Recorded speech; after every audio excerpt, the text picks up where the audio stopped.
Okay, so we've opened the waiting room, letting everyone set up their audio and video. If you're part of any presentations today, please raise your hand so we can promote you to panelist.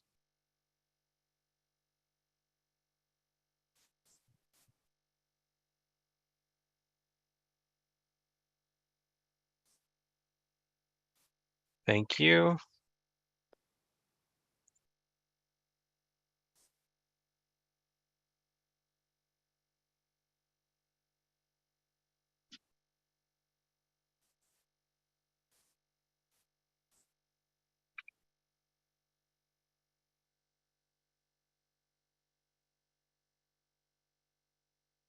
Commissioners, I have David Lewis requesting to be promoted to panelist. Can anyone confirm if they are part of any presentation? I don't have him noted.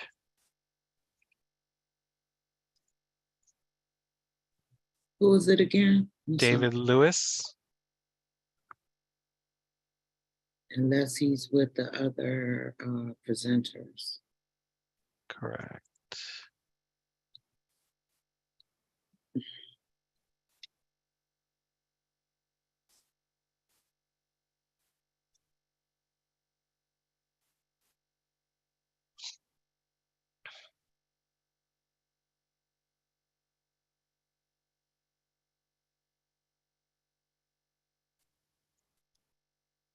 Okay, I've updated the chat features. Okay,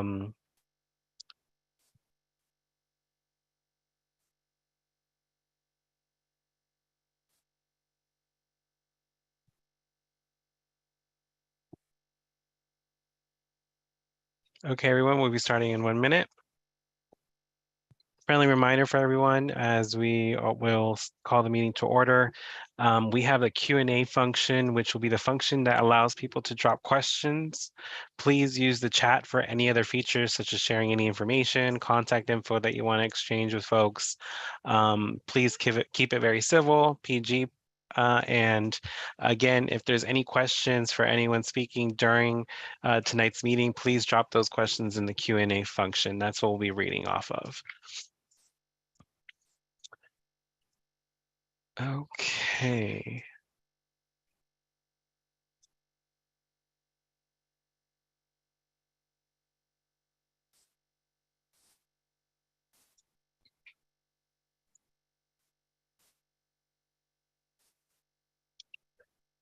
Okay, commissioners, I'll go ahead and call this meeting to order. My name is Salvador Saucedo Guzman. I am the commissioner for 5D02 here at ANC 5D. I am also the vice chair and currently the acting chair as Commissioner Sadell Moore. Our chair is currently on administrative leave. She gave birth to a beautiful baby girl last month. So congratulations to her. And as a new mother, she is devoting her time to her baby girl. And we respect and appreciate the work and efforts that she's put into with this commission. And with that being said, I'll go ahead and call the meeting to order, 7:06 p.m. I'll start with the commencement of roll call. Commissioners, Commissioner for 5D01.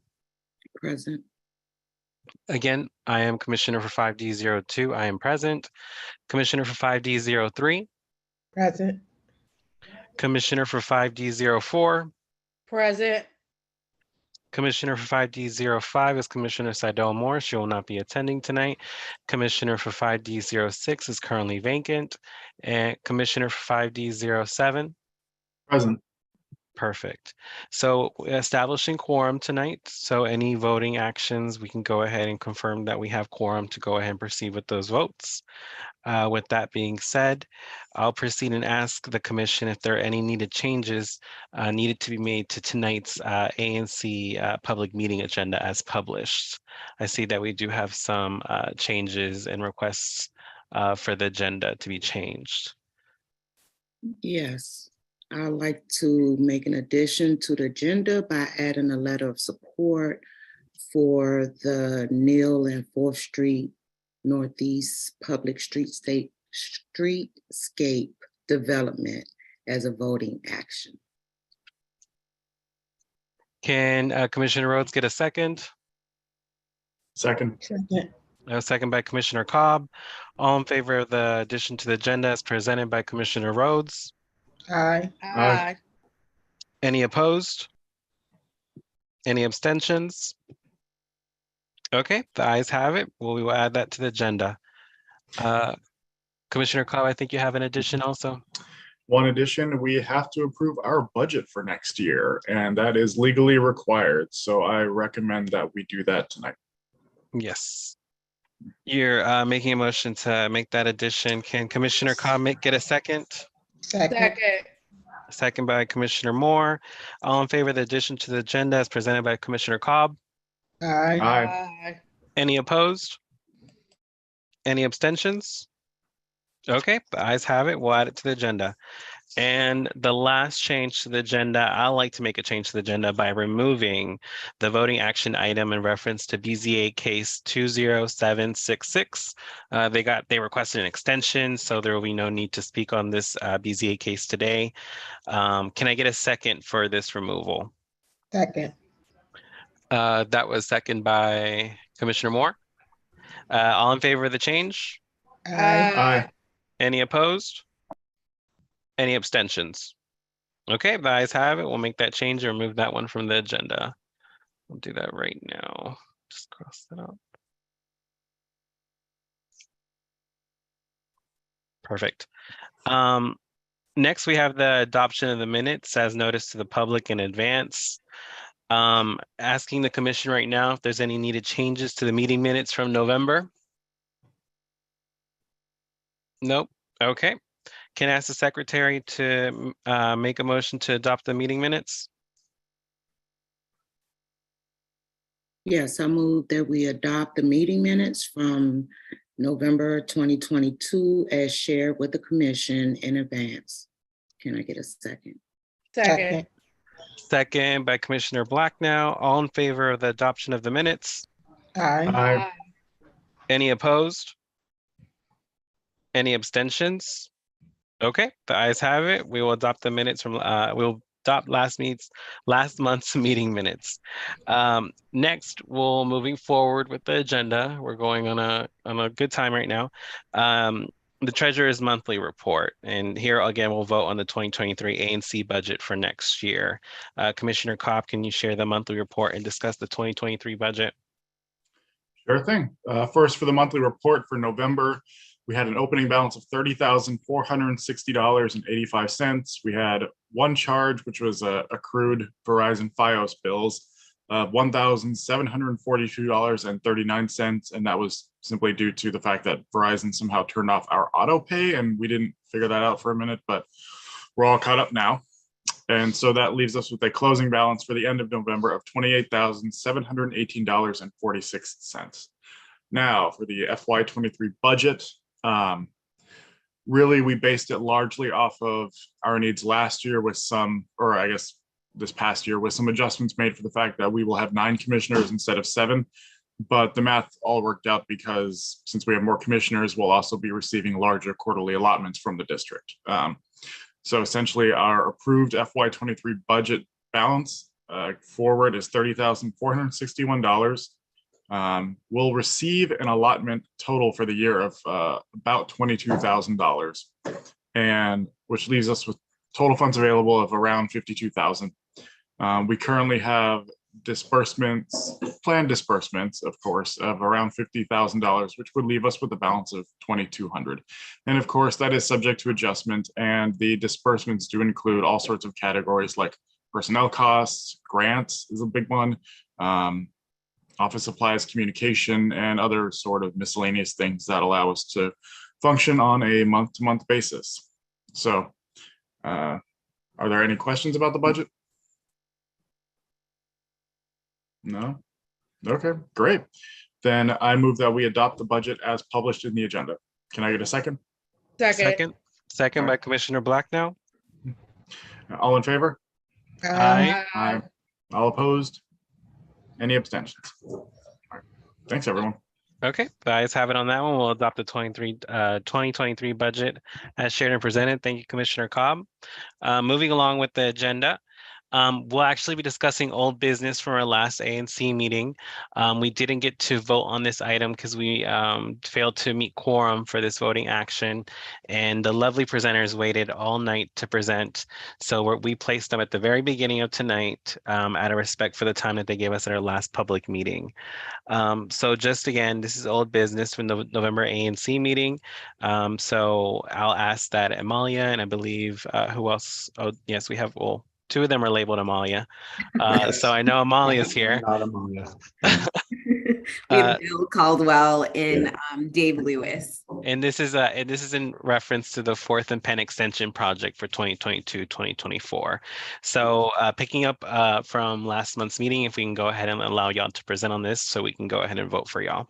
Okay, let me just share the screen. One moment.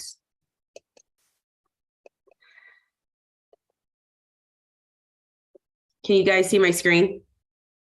Yes. Okay, wonderful. So just to start off, good evening, commissioners, and thank you for the opportunity to present again this evening. I'm Amalia Tamaniqua on behalf of Eden's Development, which is, for this application, we have two pending applications before the Zoning Commission. We are before you this evening with three requests for support. The first is an application for a new PUD, and the second is the map amendment, and the third is the airspace development for the project that we will call Penn and Fourth PUD, which is the site shown in white on the slide. As you can see, these are the 5 benefits that Penn and Fourth will bring. I'm going to move on to the renderings. I know that you guys are familiar with seeing all these renderings. These are just a few images showing the proposed design of the 2 buildings in the application. It's a pair of mixed-use buildings with ground level retail and commercial space and upper story residential space. One of the notable items is following our conversation with Commissioner Rhodes and others on the ANC. The project will reserve 15% of the residential floor area as affordable at a mix of 50% and 60% MFI. As part of this project, we propose to build a parking garage under the alley that allows or that requires approval from the Public Space Committee, which is somewhat separate from the PUD process, even though it's related to the same building. We've presented this project previously in detail, which I won't plan, I'm not going to go over it for the sake of time, unless if there's questions. Tonight, we're asking for a vote in support for both the PUD and the below grade beneath the alley. I can pause here for any questions on this application. If there are none, then I can move on to the south building extension. Amalia, just for quick reference, can you tell us what exactly is there right now at this time? Yeah, so currently on this site here, there is Motel 6 and an above grade parking lot. And then over here where we are proposing for there to be for Penn building, there is a above grade parking lot. And are they currently both in function or open at this time? Yeah, so the Motel 6 is fully operating currently. And the parking garage is, not the parking garage, it's not a garage, it's the above grade parking. People are using it as well. Okay, thank you. You're welcome. Okay, so I can continue to the final item. So as part of, I guess our final request, we are seeking your support for a time extension application of an approved PUD. This is for the site of the existing market building, which is in, the yellow dash there. This site has been slower to move forward for a number of reasons, which is why we're asking for the Zoning Commission to approve the extension. As you know, the commission likes to hear from the ANC, so we would ask for a letter of support in this case as well. I'm sure all of you are familiar with, the numerous benefits that the market already is providing and remains to be a key hub for the activity in the union market. We really envision that continuing this extension will be beneficial to the community and also to the market as well. I'll just stop right here because I know this is a lot of information to read through. I'm happy to take on any questions if there might be any at this time. Commissioners, are there any questions at this time? Public, a quick reminder, again, we have the Q&A function on the Zoom. You can go ahead and drop a question and we'll make sure it gets answered today if you drop that in there. Looks like there's no questions from the commissioners at this time. Okay.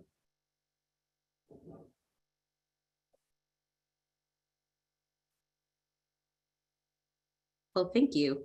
That's all I have. Thank you. Sorry, I thought you had more to present. Okay. Awkward, like, No, not entirely fine. I'll We put stop you at the here. beginning. Yeah, I know you all went into detail the last meeting, so we appreciate again presenting a brief description of again what you presented and what we'll be voting on today. Commissioners, are there any questions on this project? And public, I don't see anyone. Any questions in the Q&A for this extension project at this time? If not, I would ask Commissioner Rhodes to make a motion to support this project. I move that ANC 5D supports the Fourth and Penn development project as well as the extension project, the extension via letter of support. Can I get a second? Second. Second by Commissioner Moore. Is all in favor of support? Aye. Aye. Okay, aye. Any opposed? And then any abstentions? Abstain. And as usual, because of my job with the federal government, I must abstain from any decisions involving planning or land use. Thank you for the reminder, Commissioner Cobb. Okay, the ayes have it. We'll go ahead and support this project. Commissioner Rhodes will be in touch with you, Ms. Amalia, and if you need anything else, feel free to reach out.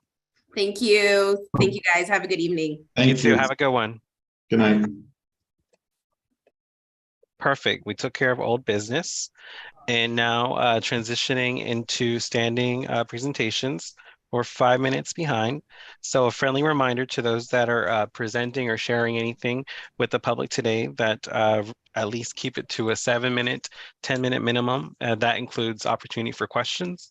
So transitioning into standing presentations, our first one will be the public safety report. I believe we have a sergeant on here today for us. From the 5th District, promoting you to panelist at this time.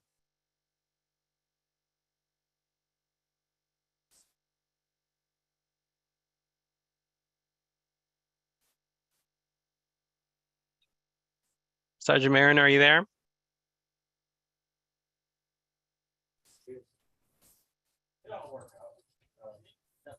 Hi, can everyone see me and hear me? Yes, sir. Thank you for attending tonight. Thank you for having me. I'm happy to be here. I only have a brief presentation for you tonight. I'm really grateful to be here. Thank you so much. Just have a brief, just to introduce myself real quick. My name again is Sergeant Marin. I work in the 5th District. I'm assigned to PSA 506, which is in the 3rd sector in the 5th District of the Patrol Services area. And I've been here only for a short time, about 6 months. So please forgive me if I don't have a extended breadth of knowledge. Prior to this, I was previously assigned as an officer in Southeast in the 6th District, and also worked as a detective in Northwest in the 2nd District. So very happy to be here in 5D currently. So spoke with Captain Merrill earlier. He wished me to extend his apologies. He was not able to attend. And also, I just have some crime stats to share with you from last year to this year, some changes and differences. In terms of violent crime, from November and December of last year to this year at this current time, we're currently down 100%. We had 2 homicides at this time last year, In terms of any sexual assault cases, we had 0 last year and 0 this year currently, so no change. In terms of assault with a dangerous weapon, we're down nearly about 50% from 11 to 6 from 2021 to 2022 at this time. Robberies, unfortunately, we had a slight uptick from 10 to 11 during this time frame, about 10% increase. And that's a total overall change of violent crime, about 25% down. Our property crime, similar trends. Unfortunately, our burglaries are a little bit up, about 50% from 10 to 15. It is that time of year when unfortunately that does happen. And motor vehicle thefts were down about 40% from 24 to 15, from 2021 to 2022. And theft from autos, vehicle break-ins were also down about 40% from 28 to 18. And finally, overall general theft, we're up about 16%. That's just a standard theft from 38 to 44. Overall, in total, between the property crimes and the violent crimes are down about 12%. So if anyone has any questions, I'll do my best to answer them for you. Again, I apologize if I don't have a breadth of knowledge. I've only been here about 6 months, but very happy to be here, like I said. And if anyone has any questions, I'm happy to attempt to answer them the best I can. Thank you, Sergeant, for the stats. I'll allow the commissioners time to ask questions and open it up to the public. Remember, just we have the Q&A function if you want to drop a question for anyone presenting or sharing information today. I'll ask a brief question, Sergeant. Do we have, is there an understanding on the 40% changes in pretty much auto crime in terms of the theft and that nature? It seems like it went down dramatically. Is it just the winter, or has something been implemented to help and assist on this matter? Because it was pretty hot during the summer. Yes. Well, I can say, I think in reaction to some of the spikes in the summer, it's become a big priority for us here in the 5th District, from the captains and the commander and inspector down. It's being preached in roll call, in particular the hot zones where they can be a particular problem.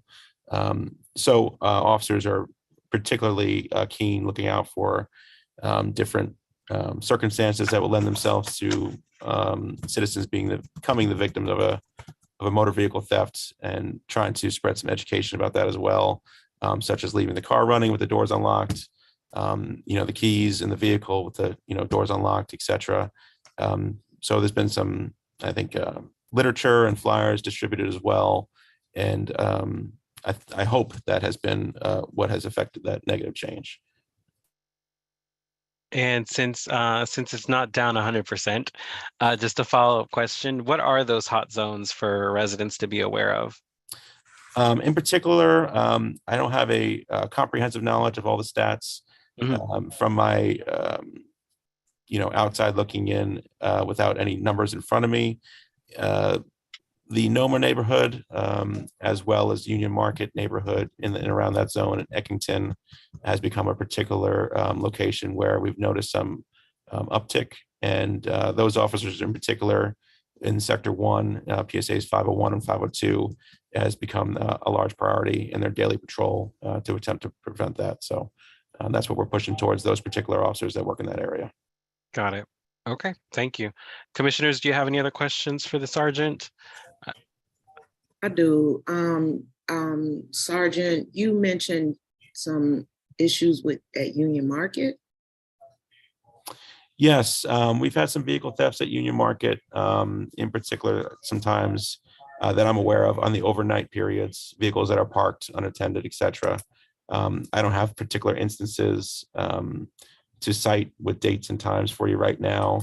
I know we've had at least 1 or 2 incidents that I personally responded to involving some motor vehicle thefts involving a firearm.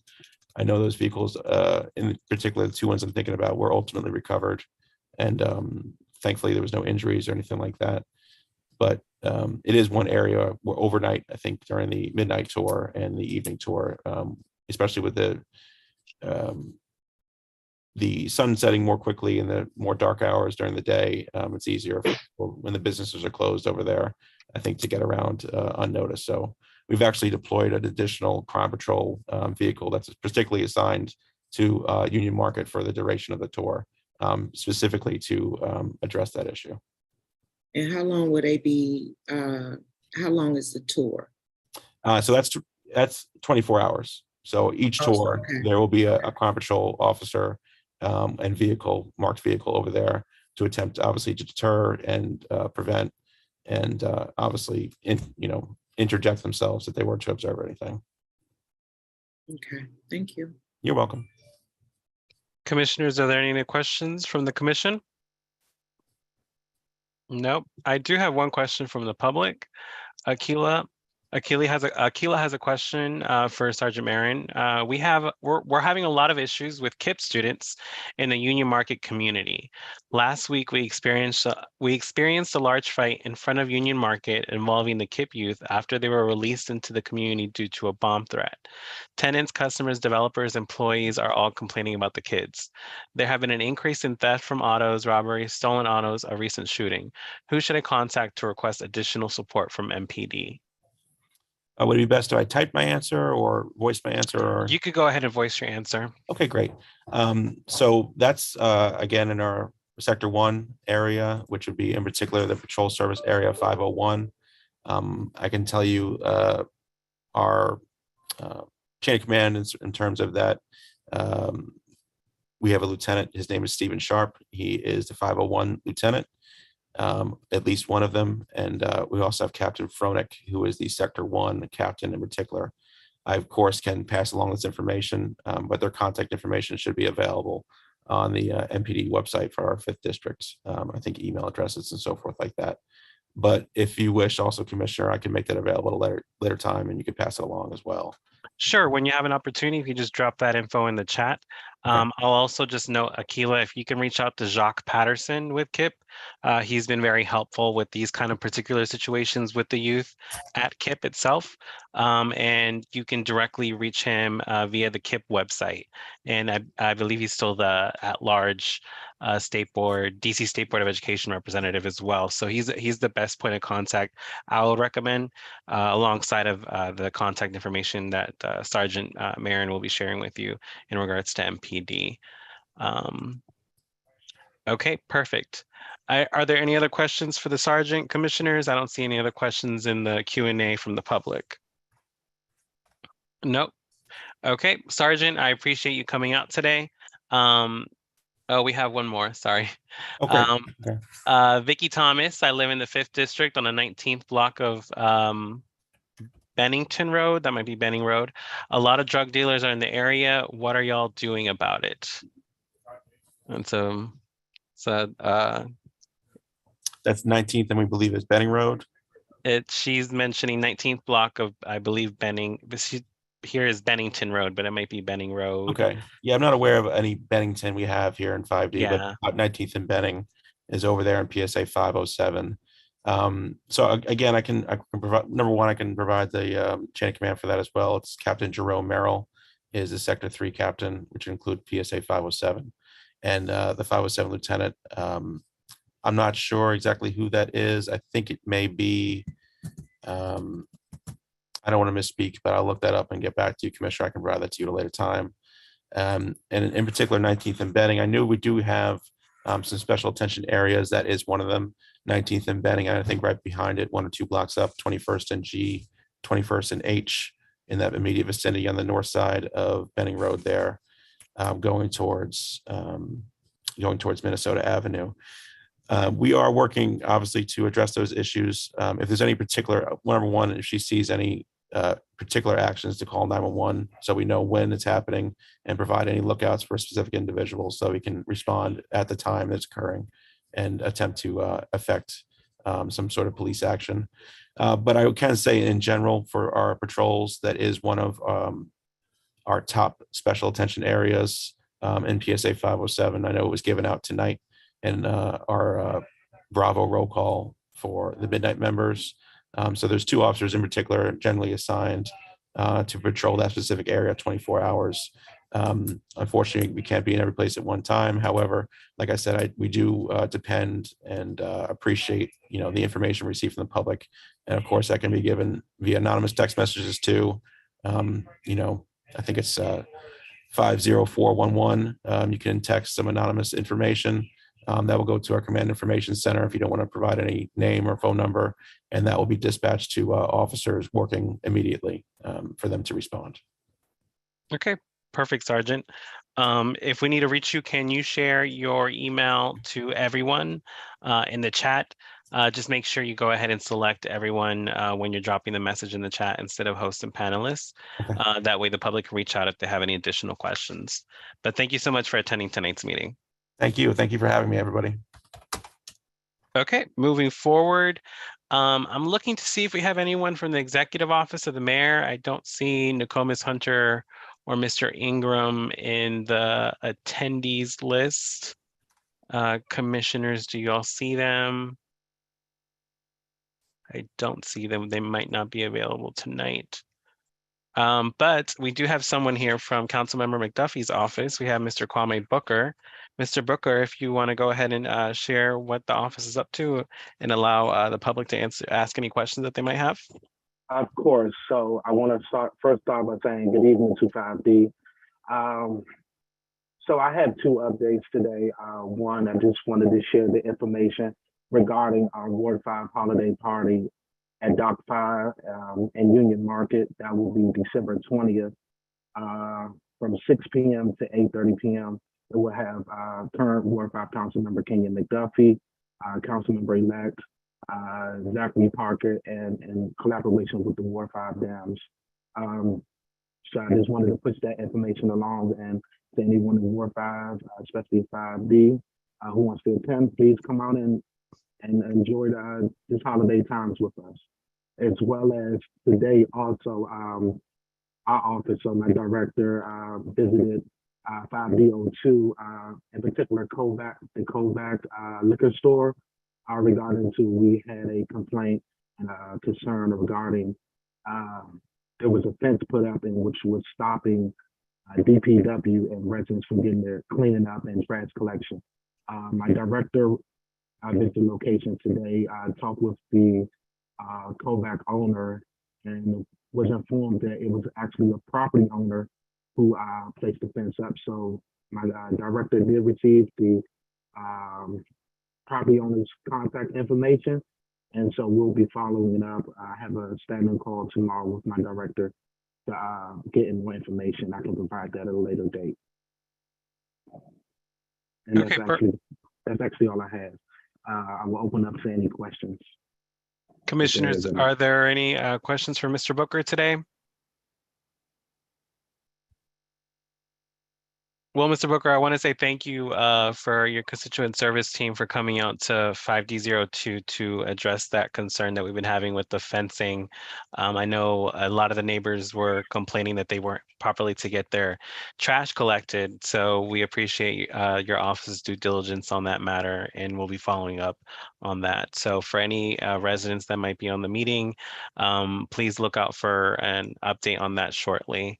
I don't see any questions in the Q&A. So I believe that's a good sign to say we thank you for your time today, Mr. Booker.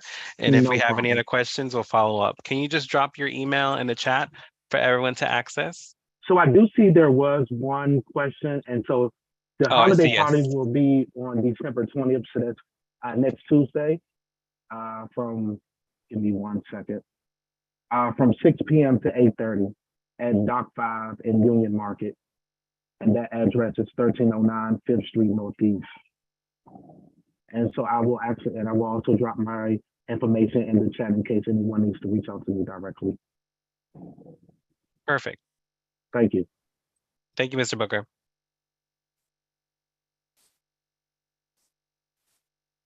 Okay. Transitioning on with the meeting, moving along, we have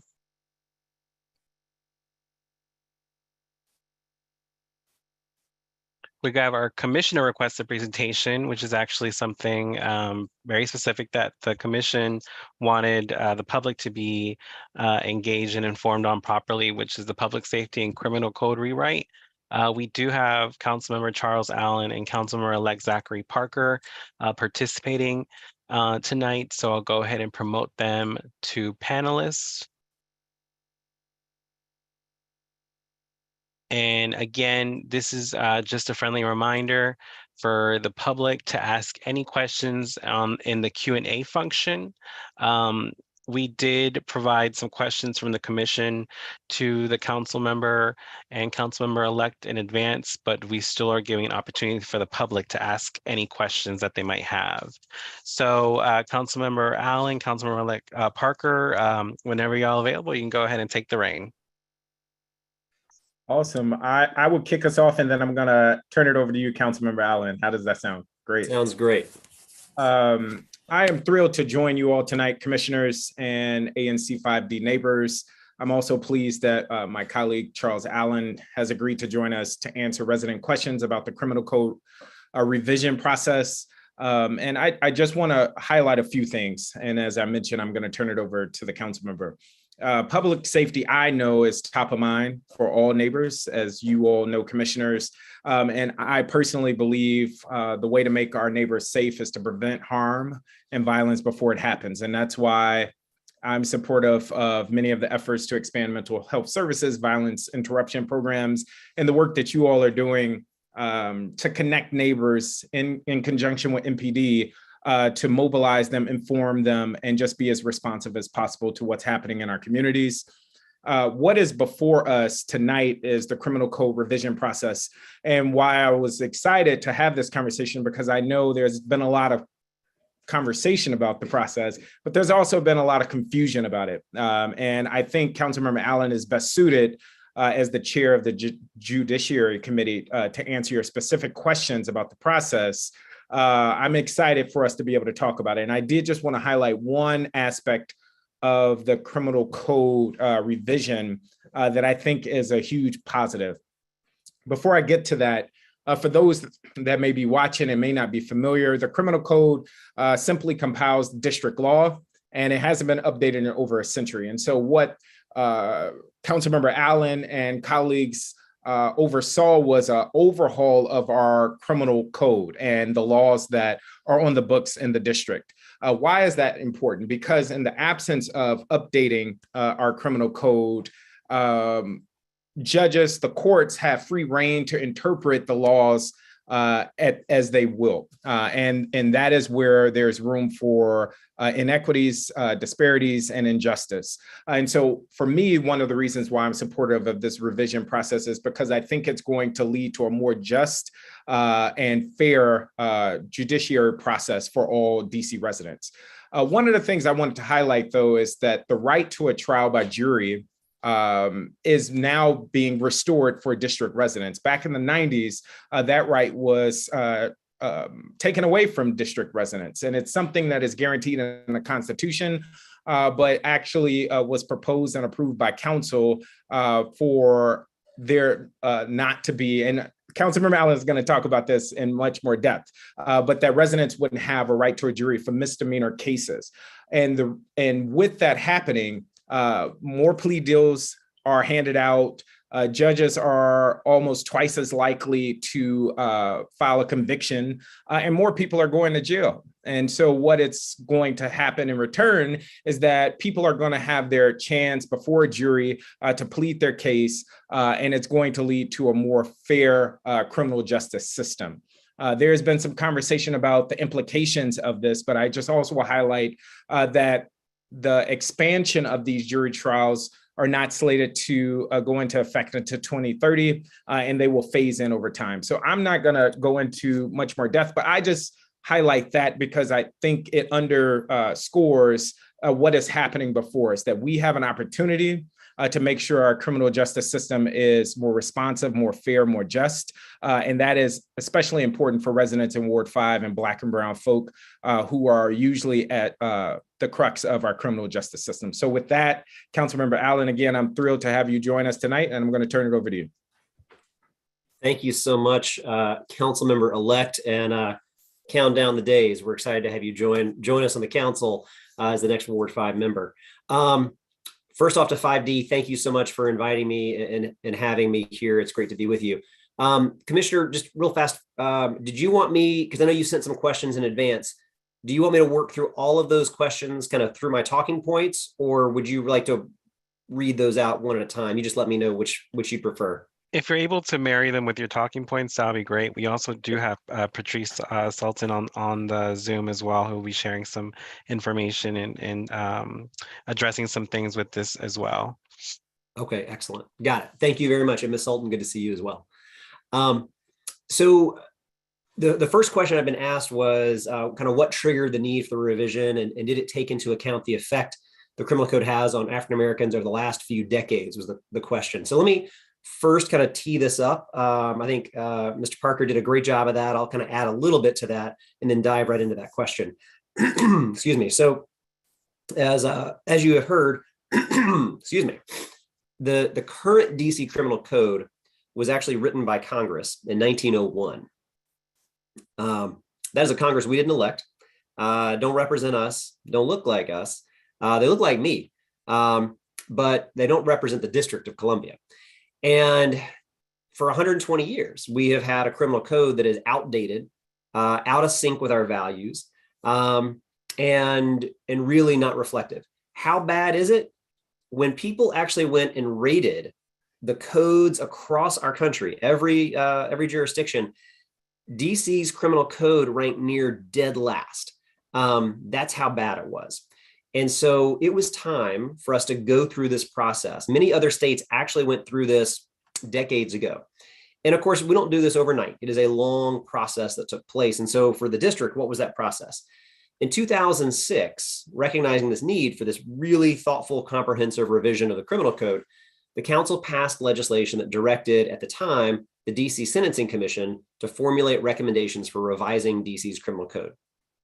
In 2016, the council then created the CCRC, the Criminal Code Reform Commission, which was an independent district government agency that then assumed that work.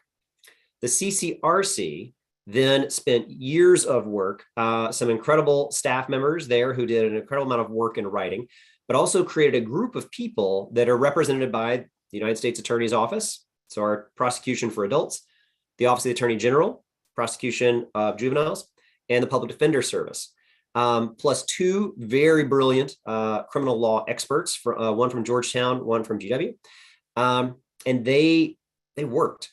They went through the entire DC code and looked through the entire DC criminal code to really work together. Now, remember, within the criminal justice system, these are folks that usually, sit on opposite sides of a table in an adversarial role. That's kind of the way our court system is built, right? As an adversarial system. But even with that, these folks came to the table recognizing how important it was for us to revise our code. And of course, you would expect there's pushing and pulling on each other as they go back and forth with this.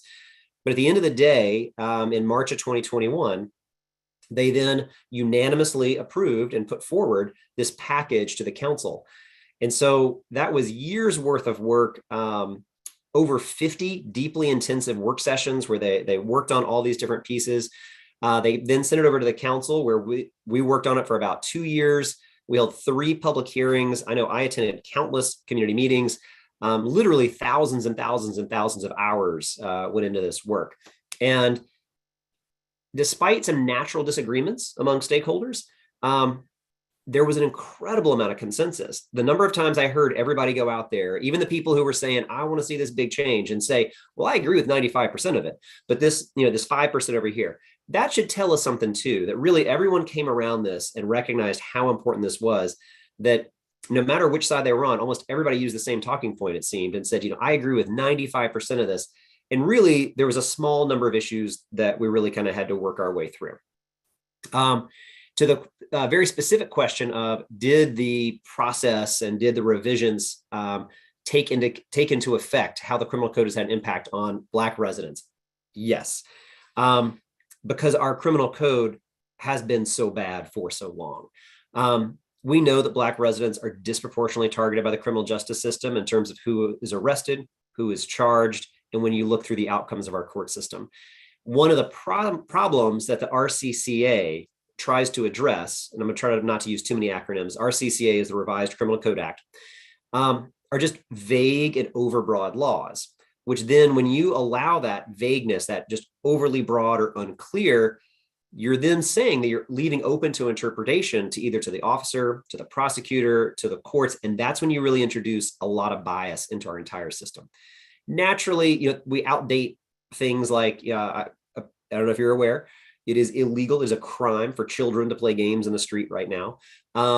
It eliminates some outdated language, but I think what the biggest piece of where it really will bring in a much more fair, a much more just, a much more thoughtful, a much more clear, a much more proportionate system is really with the clarity that now gets added into the system. That when harm is done, there is accountability, but it is clear. And that means there is much more clarity for the entire system, for the attorneys that are practicing in that courtroom, for the juries that are being asked to make a decision, to the judges that have to overall manage a system. And so this reform of our criminal code will absolutely make us a safer city. There will be a much more fair and a much more just system. And I'm incredibly proud of the hard work that went into this for years. Folks that you're probably never going to hear their names said, but they did the lion's share of all of this work. I'm incredibly proud of my colleagues. We unanimously passed this legislation through the council, and that is no small feat to make sure that we get this done. So I appreciate the question, and apologies if I take too long answering that, but just wanted to kind of go through that. I'll try to walk through a few of the other questions that had been sent to me in advance. One was, how do these revisions affect those currently serving time or paying for penalties on acts that were deemed illegal pre-revision? Great question. The bill's not retroactive. So the effective date of this is October 1st, 2025. So things in the past or even up to that date stay under our current DC criminal code and then switch over once we have the new code that's in there. Another question that got sent to me in advance on this was civil protection orders need to be updated in the district to include a broader rename of individuals, including stalkers. Family members, household members, or intimate partners are the only group subject to receiving a civil protection order in the district. That definition is too narrow. This definition means that victims of stalkers or other offenders who don't fit the aforementioned categories are not eligible to be granted civil protection order in the district. What has been done to address the domestic violence issue many of our neighborhoods are facing? Great question. Short answer is that in the district, we have both, one, civil protection orders for family members, household members, or intimate partners, and we have anti-stalking orders for stalking or other forms of harassment. Really briefly on background, requests for civil protection orders have been heard in the DC Superior Court's Domestic Violence Division, which is staffed by judges that understand family dynamics, domestic violence, other related topics. And a few years ago, there were concerns that other kinds of protection orders, like those addressing stalking and other forms of harassment, were overwhelming the Domestic Violence Division's docket. And since these cases didn't involve the kind of family dynamics that the Domestic Violence Division specialized in, one thought was to create a separate process for those kinds of protection orders that could be heard in a different court or division. We passed a bill, 23-181, the Intra-Family Offenses and Anti-Stalking Orders Amendment Act of 2020. So it went right at that issue, which is at the heart of the question. That bill limited the scope of civil protection orders heard in the domestic violence unit to cases involving family members, household members, intimate partners. However, the bill also created a new order of protections, anti-stalking orders, for cases that do not necessarily involve the types of familial relationships that issue in the civil protection orders. So there's a question that was sent to me in advance. It's separate from the revised criminal code. I just wanted to make sure that I touched on that. Another question that was sent in advance that is separate from the revised criminal code was, police should be prohibited from engaging in sex with anyone being held in police custody, even if they claim the act was consensual. Absolutely. Wholeheartedly agree. This was another issue. We recently addressed this through the Expanding Supports of Crime Victims Amendment Act of 2021 that passed earlier this year. And that made clear that the district's sexual abuse laws are now make clear that sexual contact between a law enforcement officer and an arrestee, detainee, or prisoner is clearly prohibited. Let's see, another question that was sent in advance. Are there any mechanisms in place that will adequately teach the community about the revisions? And so this was a question back to the revised commission. I think there's a couple of ways that we want to work on this, but I would also welcome your feedback and suggestions about what you think are good ways for us to help educate the community. In the very dry legislative space, we have what's called our LIMS system, which is our Legislative Information Management System. And that's a space where you can go online, you can sign up to track a bill, and that's certainly one way. But I think part of what we've been thinking about is how do we help do the type of education, communication, the type of work it's going to take with all, not just with the people who are going to be in the courtroom, but actually with the entire community. That's one of the reasons why you see a delayed applicability. So it takes a couple of years. We have to retrain every police officer, every attorney, every judge. We have to rewrite, how jury instructions are given. Everything's gonna have to be redone to accommodate this new revised code. And I think we would be a little short-sighted if we don't also think about what that looks like for community conversation and community education. I'm not going to pretend to have all the answers on that. And I look forward to actually having, I think, our ANCs and community leaders help give us feedback about how best they think that's a way to do that. Another question I got asked was, how engaged was the Metropolitan Police Department in revising the criminal code? Not much, really, not until the very end, at least.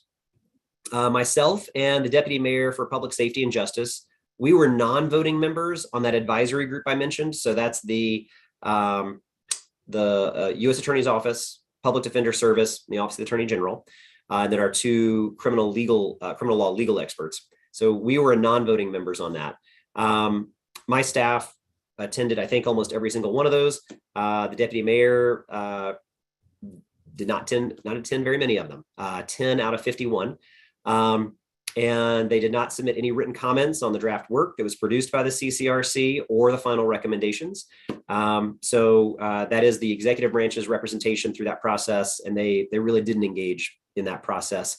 You might have seen a little media at the very end when they did decide to get engaged on a couple issues, but I think the folks that really did the hard work all along the way were deeply engaged throughout that process.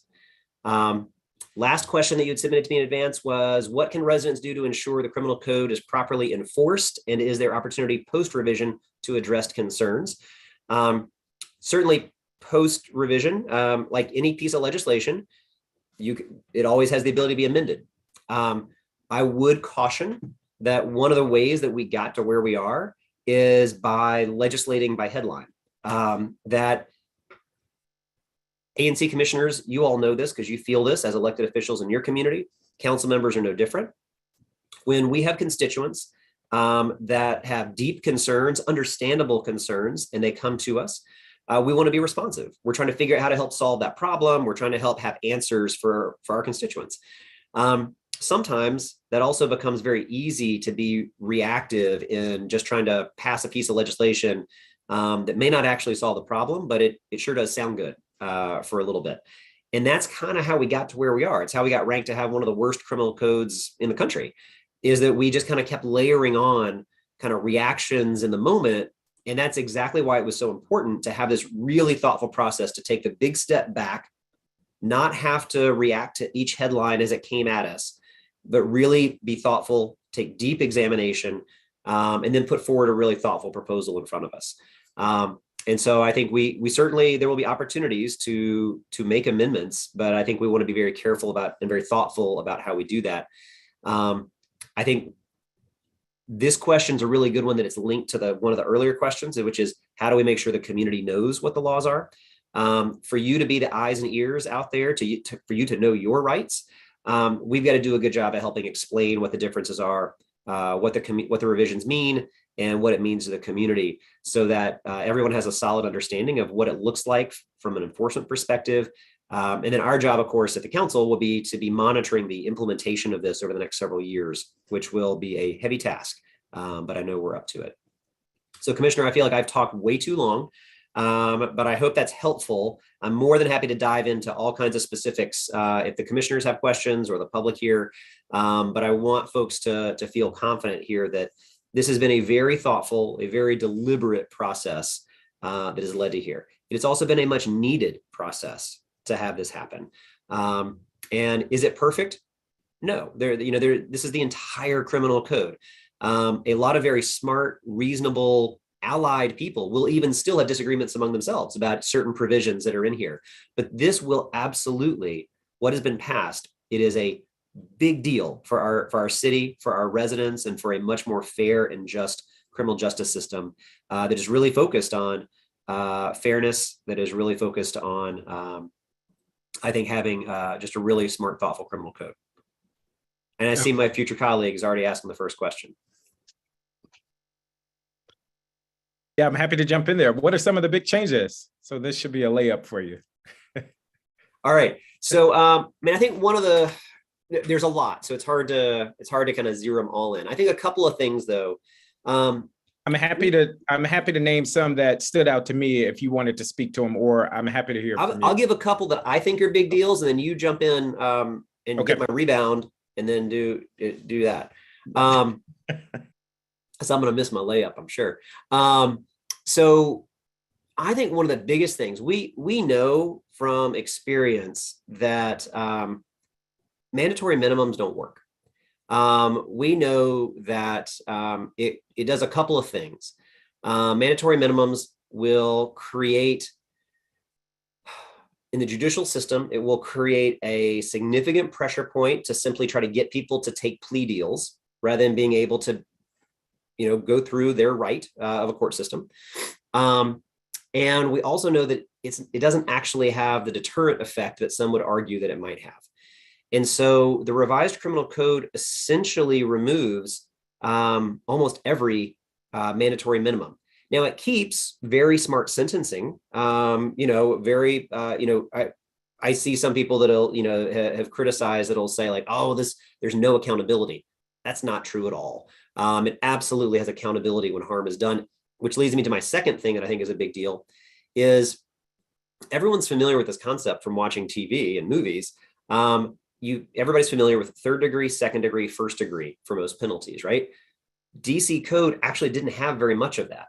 And so you just had one kind of thing that would happen. And you got to try to figure out how do you interpret the harm that was done, who was harmed, how was it done?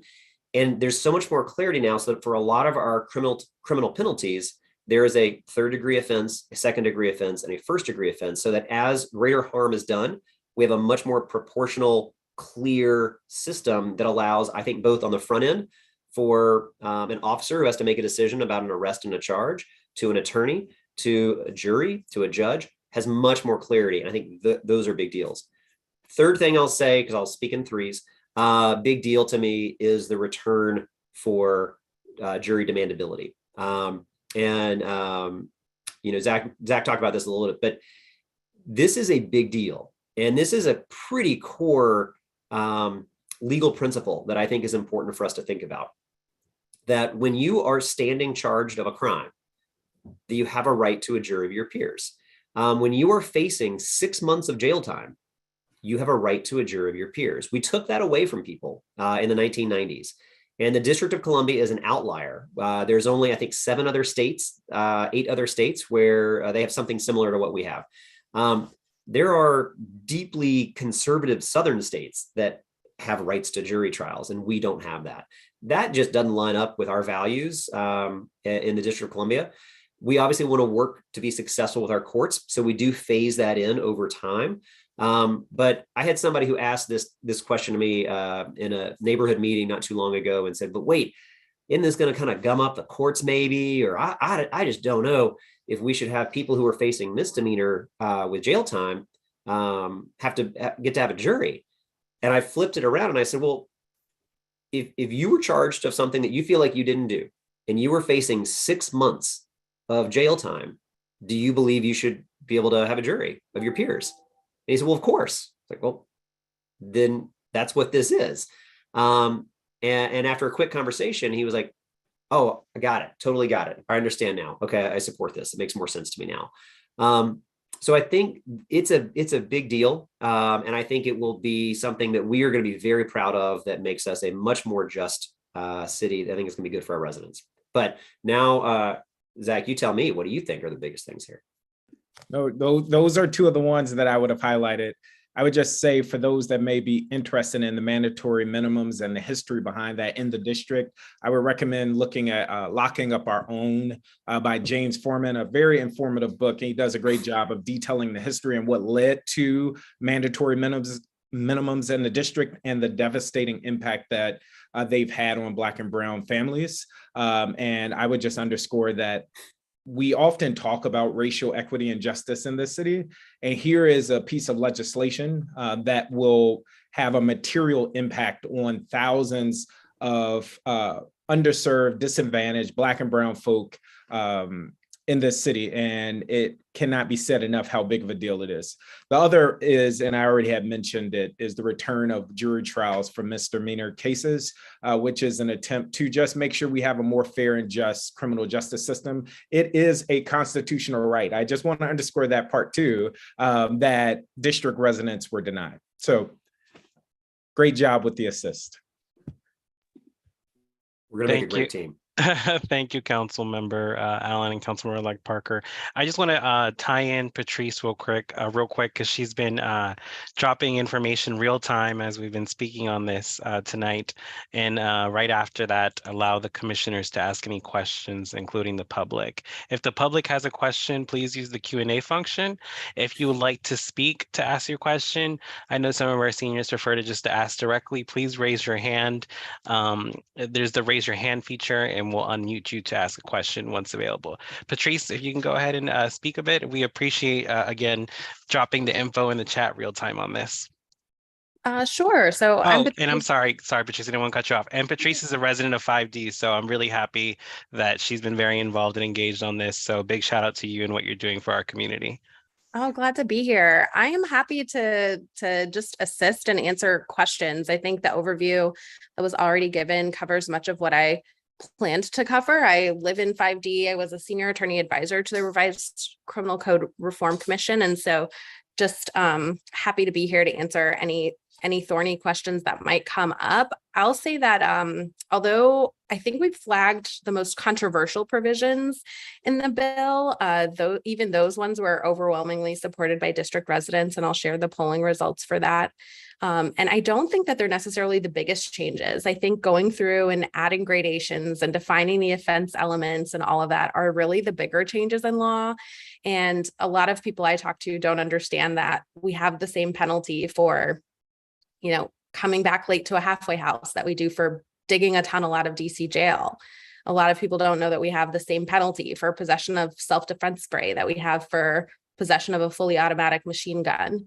And so correcting those things and providing for proportionate penalties were important, but the hard work was spelling out what are all of the elements of all of these offenses, what conduct has to be proven, what result has to be proven, what circumstances have to be proven, and what mental state has to be proven for every one of those elements. So that's why it's thousands and thousands of pages long for those who are wondering why is there so much on the page here. And I'm happy to dig in deeper to those issues that are of most interest to 5D in particular.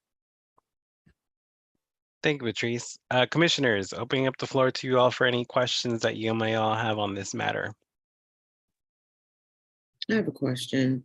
In the beginning, Councilmember Allen, you had said that there's no retroactive for the previous criminal cases. Can we say that the reason why there are so many Black and brown folks that's been locked up is because of our criminal code? Yes, I think that is a factual statement. And I guess, I might amend my comment a little bit from the standpoint of while the revised criminal code is not retroactive in that it's changing sentences that were already handed out. I did completely skip over one thing that's pretty important. And that is that we actually create what we call second look for all. One of the things that I've worked on at the council is expanding what initially we called IRA, the Incarceration Reduction Amendment Act, to now we're just going to call it IRA and second look. The idea behind that is that people do have the capacity to change. People do have the capacity to also come home and be incredibly productive and successful parts of our community. And we've shown that. I mean, we now have a very solid track record over the last couple of years where individuals, after serving a certain amount of time, are able to go back to the courts and petition for what we call resentencing. Had to set a certain kind of criteria. We try to create the system around that, but essentially allows a judge to go back and look and say, after a certain amount of time, should this person come home? Is it in public safety's best interest? Is it in justice's best interest to have that person come home? And so what is included in the revised criminal code is what we call a second look for all, that right now, anybody under the age of 25, after 15 years of incarceration, they can come back and petition the courts for resentencing like this. And for anybody 25 or over, after 20 years of incarceration, they'll be able to come back and petition. And those are going to be incredibly significant ways that we also not only look at extreme sentencing that is a byproduct of bad criminal code, as well as just some inherent racism within the criminal justice system, but also allows an opportunity for a very thoughtful review, individualized, to be able to take a look and say, should this person be able to come home? And so far in the district, we've got any number of very successful stories that we can point to, where individuals that are coming back and are now contributing parts of our community, and success stories in the city. What about the youth that have been, that have some challenges? They, might get in trouble. Is there anything? The revised code didn't go into the juvenile justice system. It really focused on just rewriting the criminal code itself. And so our juvenile justice system operates differently than our adult system. The criminal code itself covers everything, but this revised code was not intended to try to go into the juvenile justice system itself and make changes there. Certainly worth a long conversation around how we think about how we're focusing on a lot of kids who are hurt, who are committing hurt and harm, and how we think about more effectively being able to reach those young people before that harm takes place. And that's a big part of the conversation that needs to happen. It needs to happen. Thanks. Yeah, thank you, Commissioner. Okay, are there any other commissioners with any other questions? If not, I'll open up to the public. We do have 2 in the Q&A.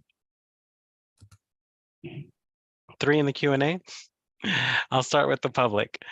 Kara Rollins, I'm happy to hear that mandatory minimums have been removed. Is there anything in the law that will help individuals incarcerated under the existing law opportunities for reentry?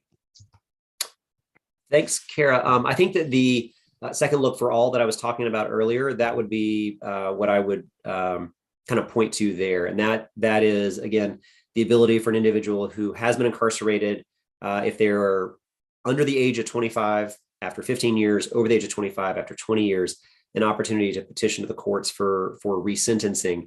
And then obviously that's part of our challenge, is making sure we then help that individual be successful in their reentry back home. Thank you, Councilmember. Desiree Williams, equally important, how do we also re-educate or educate our residents on the impact of jury duty and jury of peers as a part of the outreach to share the information, truly giving our residents equal trials? Yeah, I think obviously, so one of the boogeymans that people kind of held up trying to convince people why we should not expand jury demandability was, oh my gosh, if you don't like jury duty now, just wait. You're going to get called every 3 months, right? Look at the jurisdictions that already allow for jury duty for misdemeanors, which is the majority. That's not what happens. Now, yes, we certainly need to make sure that we are educating folks about how important jury service is, thanking them, appropriately compensating people for their jury service, making it easier. But I think that's going to be part of our challenge over the next couple of years as we help educate about what the revised criminal code looks like, is also about the importance of jury service. We know that we also, I think, structurally have some things that we want to do and need to do with the courts to make jury service workable for people. If you're a working parent, if there's any number of barriers and challenges that exist to being able to serve, and making sure that we have that available, I think, is one of the things we got to work. We also have a structural problem in that our courts are federal, they're not local. We try to have a good working relationship and partnership with our courts, but our courts are not locally run courts. They are federally run, which creates one more hurdle to that. Thank you, Councilmember. And then one final question here from Kevin Horgan for you, Councilmember Allen. Do you expect the mayor to sign the bill before the end of the year? What is the schedule for a bill becoming law? And are the district residents being hurt right now by the delays in signing? I'll answer the first one or the last part first, I guess, in that because the legislation doesn't take effect for a few years, the delay in signing it isn't creating a harm per se. However, the longer that it's unclear whether or not the mayor will or will not sign it, I think does create the uncertainty and creates also a window for the incoming Republican-led House of Representatives that may want to try to meddle and interfere. I've even seen some district residents asking the House Republicans to interfere, which I find baffling for anybody who's ever showed up to a statehood rally or signed a petition. But I can't answer the question as to what the mayor is going to do. She's going to have to decide that for herself. I certainly hope that she signs it. She has a couple of options. She can sign the bill and then it goes for congressional review and then will take effect. She has the option to return it unsigned. That has the effect of still moving forward, but it's kind of like a symbolic statement of saying that she doesn't support it, but it still moves forward. And then she has the option to veto it. From the council's perspective, we passed this unanimously twice already. I believe with 1000% confidence, if the mayor were to veto it, the council will override that veto. We've heard some rumblings of, House members that maybe they want to try to stop, DC legislation like they've done before or tried before. But remember, for them to be successful, they have to pass a joint resolution in the House and in the Senate, which the Dems control, and get the White House to sign off on it. That ain't going to happen. So I think you may see the House Republicans make some noise. And I think the longer that it looks like the district is not on the same page to move forward, maybe gives them a little bit of ammunition. And so I do think it's in the district's best interest for the mayor to sign this, or if she disagrees and just wants to return it unsigned, to go ahead and do that so that we can all move forward with this and try to be on the same page. Like I said, it's the entire criminal code. I guarantee you, I'm looking at every commissioner here. There's something in this that each commissioner right here that you would disagree with. But we recognize it as the totality of a package that is an incredible product of a lot of thoughtful work. And I think it needs to move forward. I hope we get the mayor's signature. But I know that we will stand united next year if we think there'll be some meddling by House Republicans on this or anything else. Last time they decided to meddle, it was about flushable bathroom wipes that they got all bent out of shape over. So who knows what makes them tick from one day to the next. But we'll stand united to make sure we protect the District of Columbia, our laws, and our values. Thank you, Councilmember. Just one final question. I don't know if maybe Patrice or what Councilmember Allen can answer this, but Ann Wilcox is asking, can you summarize in a nutshell what the controversy was in defining carjacking in the revisions? I'll take a crack at it. Then Ms. Sultan, if you can come after me and let me know, because maybe I'm not quite sure what I think that this is about. The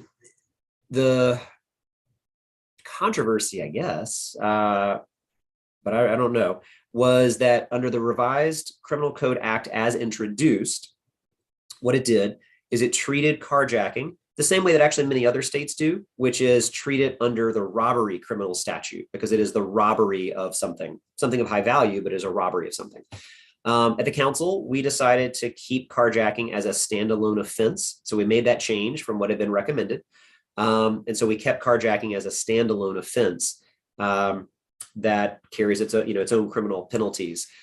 Maybe that's what they're talking about. The other one that maybe is what they're thinking of is that under current DC code, there's this outlier upper penalty of 40 years, which is never actually handed out in courts.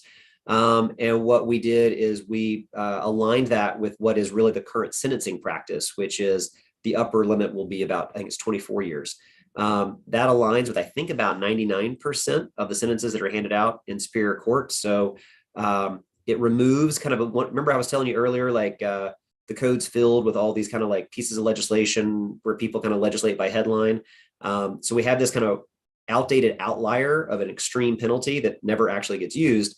And the code that was approved by the council brings that down and aligns it with the sentencing practices of the courts. But Ms. Sultan is also an absolute expert on this, and so she might have some additional takes to add to this. Yeah, I think you hit most of the things that I heard people talking about, and thanks for the question, Anne. I believe that the sort of silver lining of this surfacing as a debate is that, you know, it allowed us to explain that just because something is labeled differently or organized differently under the logical reordering of the offenses doesn't mean that it doesn't exist.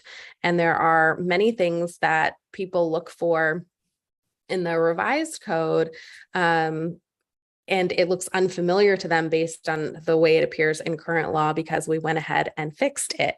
And so to understand that things might not have the same label or the same gradation, and that doesn't mean that we've decriminalized something that's commonly charged, is really important for people to understand. So if you haven't closely scoured the 400 pages of bill text or the 4,700 pages of supporting materials, you know, before jumping to conclusions that something radical has happened, please feel free to reach out to the commission or to other people who know the bill text really well. Most things are in there, but they're adjusted and made more fair. Perfect. Okay. Well, we don't have any other questions. Commissioner, are there any final questions for the councilmember-elect, and Ms. Patrice tonight? No? Okay. Well, I appreciate y'all's time and commitment on this matter, and especially you, Patrice. I know I'll say the councilmember and councilmember-elect, thank you for coming and attending our meeting. But Patrice, thank you for putting in the work for our community, representing us on this. It does mean a lot. So all three of y'all, kudos to attending tonight and talking on this, because I know it's not an easy subject to speak on. So we appreciate your time on this. Thanks, commissioners. We appreciate it. Y'all have a good night.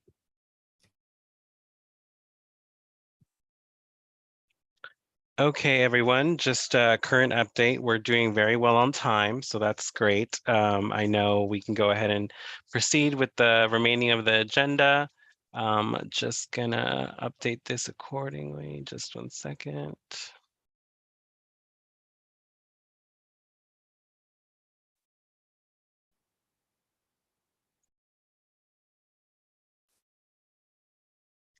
Perfect. Okay, so moving on with the agenda, we have the consent calendar items. Transitioning onto this, these consent calendar items have been shared and presented in advance to the commission. We discussed it in our separate commission of a whole meeting, committee of a whole meeting, and the public is now being shared with this through our consent calendar items. So we have 2 items on tonight's consent calendar that have already been reviewed and discussed by the commission of 5D in advance of tonight's meeting. Commissioner Rose has drafted a resolution, and I have drafted amendments to the commission bylaws. Being that we don't have the easy access link readily available right now for the resolution that Commissioner Rhodes is presenting, can you briefly discuss this? I know we've been talking on this matter for a couple public meetings now. We did have one of the DC agencies talk about this. So Commissioner Rhodes, can you just quick just summary of what the resolution is about? Well, in Ivy City, we have a chemical plant at 1950 Capitol Avenue. They have been here since the 30s. They don't have an air permit, and they only have a certificate of occupancy since the 70s. They're using dangerous chemicals such as methylene chloride, formaldehyde, with a host of other chemicals that are dangerous to our organs and our skin. They are still doing business, and they're providing this adhesive Copatate, which is the only place, this is the only place where they do this adhesive here in Ivy City. And they're still doing it for the Navy. They're not doing it for the district. They're not doing it for Ivy City. They're doing it for the Navy. There's a family that shares a wall with this chemical plant, and the fumes are being emitted in the community as well as in the soil.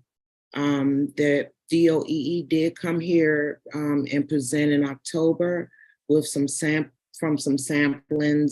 They also have 2 samplings that they have to give results for. Don't make any sense. A chemical plant should not be in the District of Columbia in our backyards. And I did a resolution to have them shut down or removed or relocated. It doesn't matter, but they don't need to be in our backyards using EPA's substances that's on the EPA's toxic substance list that are highly cancerous and dangerous to humans and animals. Thank you, Commissioner. And just a reminder to the public, we did discuss this in detail at our last committee of a whole meeting. And moving on to my request for amendments to our current bylaws, if you open the link, you would see that making addition to section 305 of our bylaws in regards to censor and removal. This is in addition, making an amendment C to add to the bylaws, and it states disorderly conduct is in a public area or space and creates a threat or disturbance to other people in that area or space that the commission is occupying for the public. We in the last 2 years here with this current commission, we have, I would say, we have conducted ourselves very respectfully and in a high regard and orderly conduct amongst each other. I can't say that that is across the board for our ward in different commissions or in different commissions in the district. We have seen instances in the past for our commission where conduct is not the best to the standard that we uphold. And I discussed this with the commissioners 14 days in advance of tonight's meeting to add this portion, as well as also another one to section 305, administrative duties and responsibilities of officers. Some background on why I am also adding this amendment. We've had a numerous amount of break-ins in our ANC community room this year. And due to that, we just want to be a little stricter on who has access to the community room and who will be responsible for the community room. So any of these spaces that the ANC holds in its responsibility for the public, we just want to ensure that this is properly being managed. So it's just adding an amendment. An officer of the commission may be the only member of the commission to hold record of administrative information in reference to correspondence management, facility occupation, digital media marketing, bookkeeping, and security maintenance. This includes holding keys, passwords, and access to any and all platforms used to support and manage the commission for the public. And the commissioners reviewed this, and we discussed this in detail at our last meeting. So I'll just add that in terms of the consent calendar, I move that we approve the consent calendar items as shared and presented to the public. Can I get a second? Second. Second by Commissioner Moore. All in favor of the approval? Aye. Aye. Okay. Any opposed? Any abstentions? Perfect. Okay, the ayes have it. We'll approve the consent calendar items as shared and presented. Moving on with the agenda, again, we're doing very well on time. Thank you, everyone. Friendly reminder, if there are any questions, feel free to drop them in the Q&A function. We'll introduce right now our voting action items and confirm the time limit and opportunity for questions from the commission and the public. So for those that are presenting, which we have one presentation on the Neal and Fourth Public Streetscape Development. We'll allow 10 minutes for this, including questions. I believe we have Mr. Sood on. I'll be promoting him to panelists so we can discuss, and then we'll vote in regards to the request for a letter of support.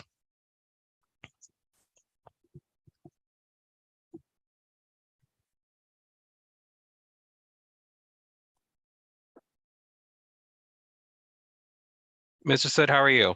Good. How are you? Good, good. Do you have the function to share your screen?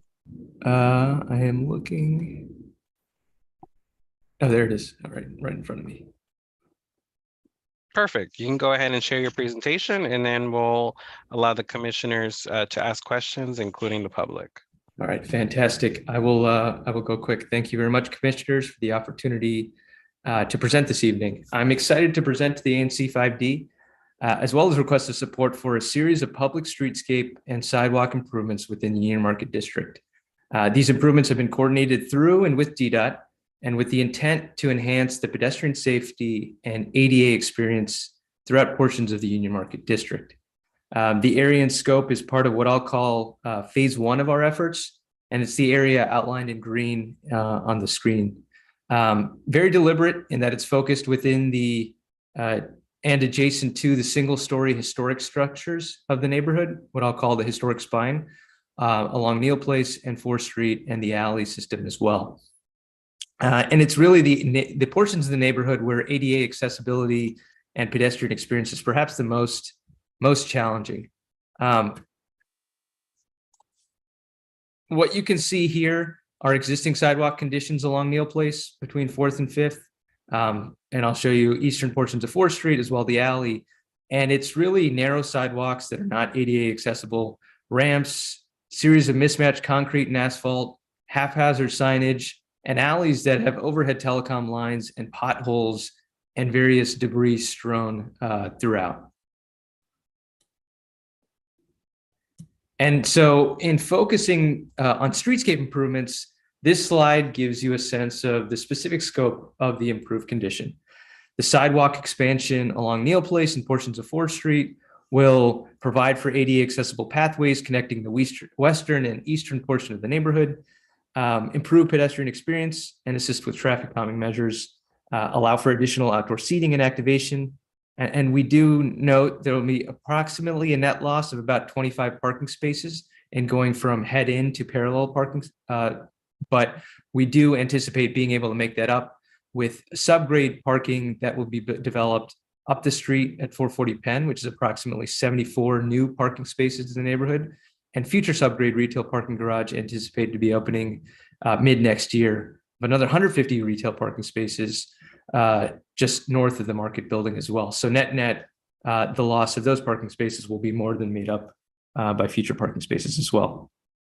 Along the same lines, curbless section along Neal Place will allow for the street to be utilized for future activations, think farmers markets, outdoor music, fitness classes, and alley improvements will provide new concrete panels and coordination with Verizon and Comcast to actually provide higher speed internet to all the businesses along the historic spine of the neighborhood where they may have dial-up services currently as well. And lastly, we're mindful and intentional about not disrupting the operations of the existing wholesale businesses who utilize portions of the sidewalk for loading and sales. And so this effort is specifically in front of those businesses that are not those wholesale businesses. I'm going to stop here in an effort to be brief. Certainly can answer any questions from the commissioners or from the public. I just have quick questions because I know it's always a hot topic. In terms of that parking that you were referencing, Mr. Sud, you referenced that we would be losing 24, but gaining around 75 or so at that parking garage that would be built, or what's the? Yeah, so there's two garages. One garage was actually just completed. We're finalizing install of parking equipment, but those 74 spaces will be open, I'd say in the next month or so, just up the street. And it's important to note that this effort I'm presenting today is probably not going to be in place for, as we go through the permit process, for at least another 6-7 months. And then there's another 150 parking space garage, that's being built just north of the market building. And that'll be open probably June next year as well. Is there any cost to this parking to the public? So these are intended to be retail, first come, first serve. They will be a cost, but the first 3 hours, similar to the garage under La Cosecha, will likely be free. So certainly maybe a not so hidden secret. We don't want it to be a hidden secret. We want people to utilize it, but certainly something to be mindful of. Okay, and then just another final question for me. Friendly reminder for the public, if there's any questions on this project, please drop them in the Q&A or raise your hand so we can allow you to ask a question. Final question for me. In terms of, I know when it comes to these kind of projects, we as commissioners get mixed signals and mixed information in terms of the effect that they would have on the current retails in markets that are there at this time. Do you have an estimate of what percentage is in support of these type of projects? In terms of retailers? Yes, the current ones that are in the space right now. Yeah, what I would say is that the areas targeted currently are in front of existing retailers or future retailers, again, not in front of wholesalers. I would say the restaurants and the future restaurants absolutely are going to be excited for the opportunity to potentially have additional outdoor seating. The existing businesses, whether it's the District Tattoo or Summer Sneakers, will certainly appreciate not having to contend with signage as their potential patrons kind of navigate the sidewalks. And truthfully, along Neal Place in particular, if you've ever traversed between the western and eastern portion of the neighborhood, our fellow, whether they're fellow residents or students at Gallaudet University, the opportunity to walk side by side and use sign language to speak to each other. You don't have that ability right now if you're contending with existing conditions. If you're in a wheelchair or otherwise need ADA accessible considerations, it's extremely hard to navigate Neal Place in its current condition. So even maybe to take your question a step further, not only will the retailers be appreciative, but I think just residents, vendors, patrons, people just, tourists will all appreciate those considerations. Okay, great. Thank you, Mr. Sud. Is there any other questions from the commission?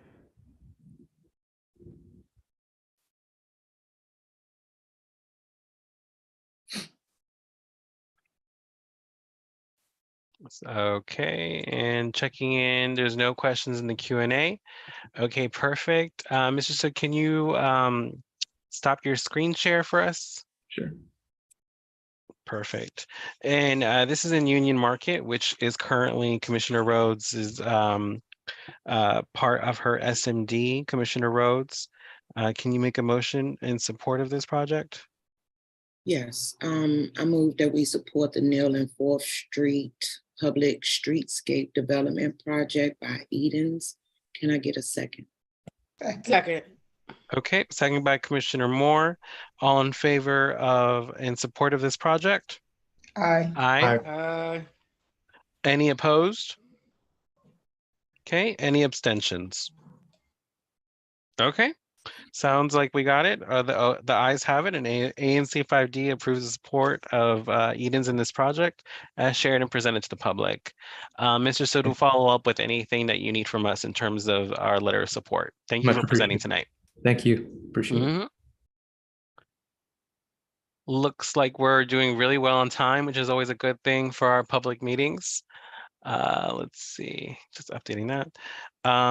Next on voting actions, in regards to our intern, we have an intern, Ilya Mercer, has been provided the opportunity to serve as an intern for ANC 5D through a program assisted by the Office of the Advisory Neighborhood Commission. We spoke with Ms. Ilya Mercer as a commission in our last commissioners meeting, and we discussed the hiring process, payment, expectations, and role. At this time, Ilya Mercer has been assisting us with some administrative tasks in terms of our agenda and in meeting items, meeting minute items, and has been assisting on ensuring that we're properly logging this information for record of the commission. So being that we've solidified and confirming that a contract has been set up and is being set up, we would like to vote on this contract matter. So I move that we approve the contract and officially hire Ilya Mercer as our intern through the end of February 2023. Commissioners, can I get a second? Second. Second by Commissioner Moore. All in favor of the hire? Aye. Aye. Any opposed? Any abstentions? Okay, the ayes have it. And ANC 5D approves Ilya Mercer as a new hire. With that, moving on, we're coming towards the end of our meeting. We appreciate everyone making it this far into tonight's meeting. Being that it is the end of the year, we also do appreciate all the residents of the public that have been attending our ANC meetings monthly outside of our time off during the summer. And this will be some of the last time, a couple of the last times that you see some of us, including Commissioner Latoya Moore, who we appreciate highly for the work that they put into the commission. And we look forward to their continuing support as a constituent and resident of 5D. I know Commissioner Moore right now is sick, but she is in attendance and present at tonight's meeting. So kudos to you, Commissioner Moore, for making it out to the last one, even though you're not 100% like you usually are. So thank you so much for everything that you've done for us. And I look forward to continuing working with you within the next commission as a staunch citizen advocate for any of the projects that we've been working on. Absolutely. With that being said, I'll give an opportunity for the commissioners to give their brief commissioners reports, anything going on in your single member district, and if you will be continuing with the commission next year. So with that being said, I'll start with SMD, single member district 5D01. Yeah, I'm 5D01 right now, and I was reelected. I will be 5D02. As far as anything in the communities, again, we have a fight with the chemical plant. Also, we will be gearing up for our first ever small area plan. And also I enjoyed these 2 years with the commissioners, and I appreciate you all. I look forward to working with the new commissioners, but I'm going to miss Sadell and Latoya. The Moores. Yeah, the Moores, and you all be safe and have a happy, a good and safe holiday. Stay warm. Thank you, Commissioner. And just a friendly reminder to the public, ANC 5D is gaining 2 new single member districts, with 5D01 being split into 2, which means that Union Market would be its own single member district, and Commissioner Rhodes will be officially the new commissioner for Ivy City. So congratulations on that, Commissioner, for being able to fully represent the neighborhood. 5D02 is currently myself. Again, my name is Salvador Sauceda Guzman. I'm the current commissioner for 5D02. 5D02 will be transitioning into 5D05 with this new commission. We get sworn in on January 2nd. And moving forward with that, I'll be the commissioner for 5D05, which again represents Northern Trinidad, Mount Olivet, bordering Ivy City. Current business matters that we are working on, potentially the removal of the bus stop shelter that we have on Mount Olivet Road. It's been a continuing problem where folks have been misusing the bus stop and allowing trash and debris to collect. And DPW has been working very hard to keep that space clean, but sadly, folks have been continuing to not vandalized, but pretty much treated as a dumping ground and a space where we cannot properly keep it neat and safe for public residents to use. So that conversation will be held for residents to discuss whether we should keep or remove the public bus shelter once 5D05 is fully in effect. So we'll hold that conversation for next year. So if there are any residents that are interested in engaging the conversation, please feel free to reach out. Other than that, currently working on following up on some of our DDOT speed hump requests. As we know, it takes an awfully long time to get these installed and approved and reviewed by DDOT, but we are currently working on getting these installations specifically for Meigs Place Northeast, and then for Holbrook Street Northeast as well. Outside of those DDOT traffic study requests, We also are still facilitating a fundraiser for our boxing gym right off of Mount Olivet Road, which is 1216 Mount Olivet Road. I'll drop the link to the fundraiser in the chat.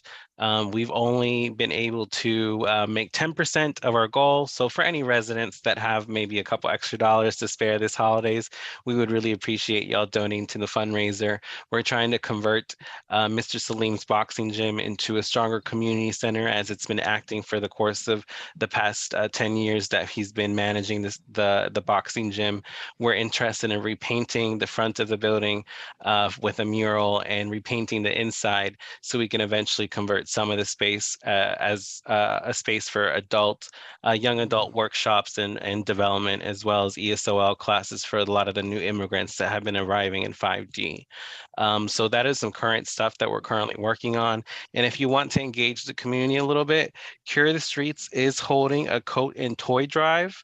They will be at the Trinidad Rec Center this Saturday from 1 to 4 p.m. So if you're free this Saturday and have some extra coats that you no longer feel meet your fashion needs, or just have a little bit extra to share and donate to the community, feel free to come out to the rec center this Saturday and drop by and donate a toy or a coat, or get to know some of the folks at the Cure the Streets program. They're awesome individuals, and they always appreciate getting to engage and meet new residents.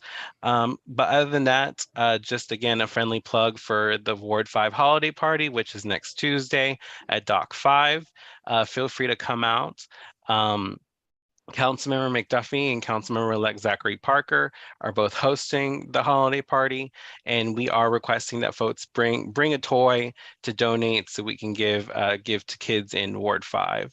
So other than that, I wish everyone a happy holidays. Looking forward to working with the new commission. And if you ever need to reach me, feel free to reach me on the phone number that I have available online, or email also available online. I'm pretty easy to access if you just Google my contact information. But if you have any questions, feel free to reach out. And just a quick question, Dock 5 is in Union Market. So I'll drop the RSVP for those that need more information on the holiday party. 5D03. Hi, guys. I just want to say thank you so much for having me these last 2 years. I kind of closed out a lot of my action items prior to me going out on December 31st. I think I have one left, a revitalization of the alleyway at 17th and L Street. I'm still working with DPW to get that closed out before I leave. Other than that, it has been a pleasure to work with this commission. It's been a pleasure to working with the constituents in 5D03. As we know, I'm not running this term. I'm just going to get back to some work-life balance things. But have a happy holiday. I'll still be around in the background, of course, but I'll still be around. So you'll still see me or hear about me at least. But you have a good day, and hopefully you take care of yourself and stay safe. Thank you, Commissioner. 5D04. Good evening, everybody. My name is Commissioner Bernice Blacknell. I am the ANC Commissioner for 5D04. I am very happy to be re-elected again as my agency commissioner, and I would like to thank everybody that wrote me in.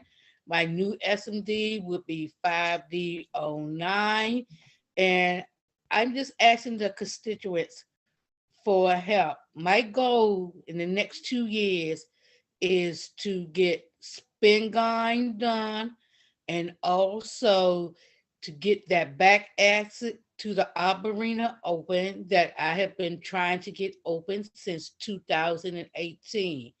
I really need people that are seriously concerned about Spingarn and the Arboretum to join me and to help me in getting my goal done as far as dealing with Spingarn and the Arboretum.